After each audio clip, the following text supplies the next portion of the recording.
The Legend of Zelda Breath of the Wild breaks almost all conventions of previous Zelda games, and as such, it's a throwback to the original NES game. It has been a long wait for a new console Zelda game, and with it moving in a bold new direction, will it be worth the wait?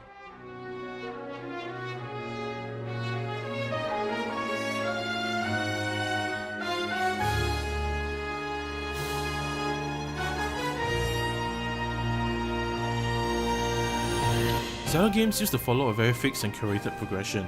There was always a new item that you would find in a dungeon or area, and that item would then be used to solve puzzles and defeat the boss in that dungeon.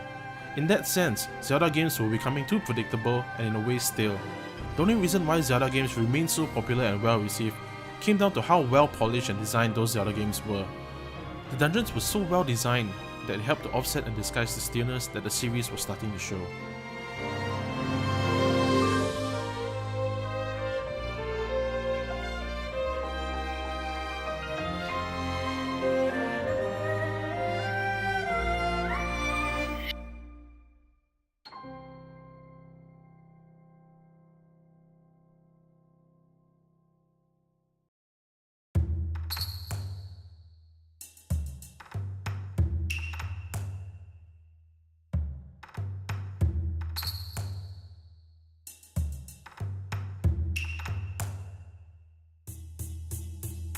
With Breath of the Wild, Nintendo took a different approach and changed up the entire structure of the game.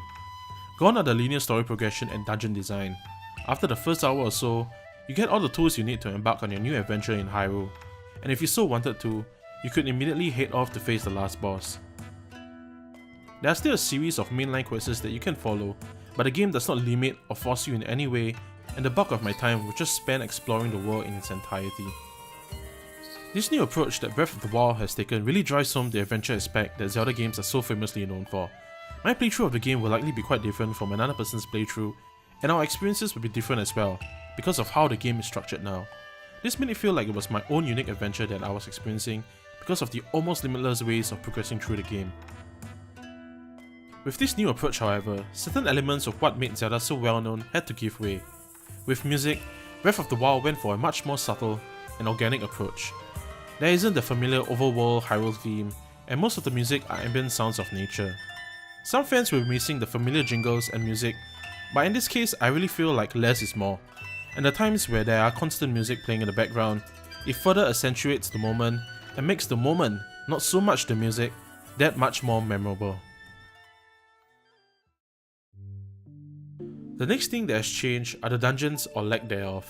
Gone are the brilliantly designed dungeons that were one of the hallmarks of previous Zelda games, and in their place are shrines that act like mini dungeon puzzles.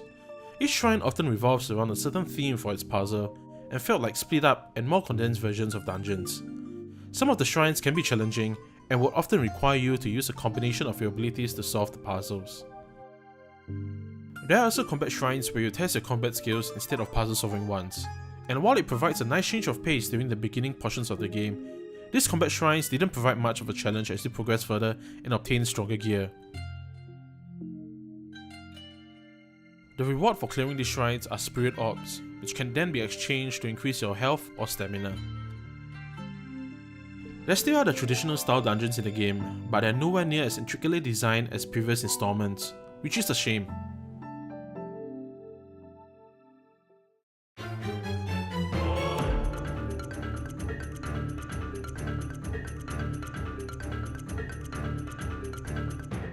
Combat in Breath of the Wild has undergone several changes as well.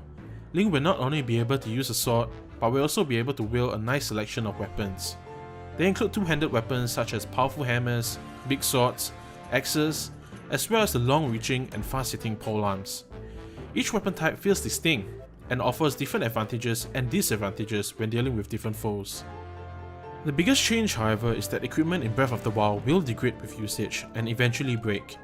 When I first heard of this change, I was afraid that having to manage my equipment would be an unnecessary annoyance, but it didn't take long for it to become second nature. And it also helps that there are an abundance of such equipment throughout the game. Link can now also equip various types of armor, each offering various sets of buffs.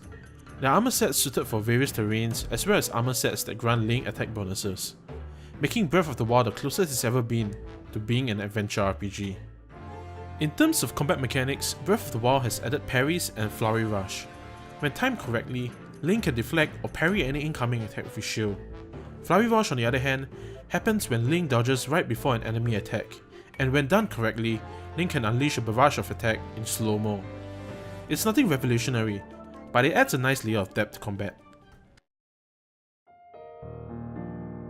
What prevents Breath of the Wild from being an absolute perfect game are its technical shortcomings and storytelling. The game on Nintendo Switch runs at 900p and 30 frames per second while in docked mode, and for the most part it achieves that. However, at areas where there are a lot of foliage or effects, the framerate dips and it looks very jarring and distracts from the overall experience, which is unfortunate. The confusing part in all this is that when playing the game in its handheld portable mode on the Switch, these framerate drops don't exist and you get a very smooth and consistent experience. Hopefully someday Nintendo will put out a performance patch to fix these issues, but I'm not putting too much hope on that. The way the plot is presented in Breath of the Wild is merely done through flashbacks, which makes sense for the story it's trying to tell, but doesn't quite work as well. Majority of the plot are optional, and are accessed by reaching certain locations on the map that will trigger the flashbacks. Because of the way the game progresses, with its non-linearity, the flashbacks you get will unlikely be in chronological order, which can end up feeling confusing and unfocused.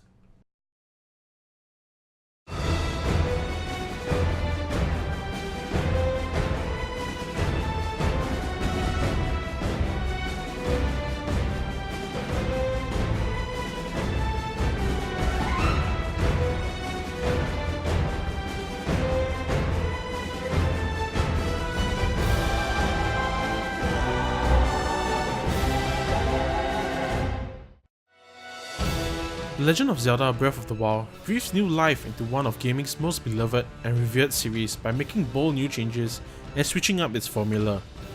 There are some issues with its performance and the way it does its storytelling, but all these are easily outshined by stunning art direction and a complete sense of freedom that is rarely ever seen in any video game. The Legend of Zelda Breath of the Wild is one adventure I won't be forgetting anytime soon.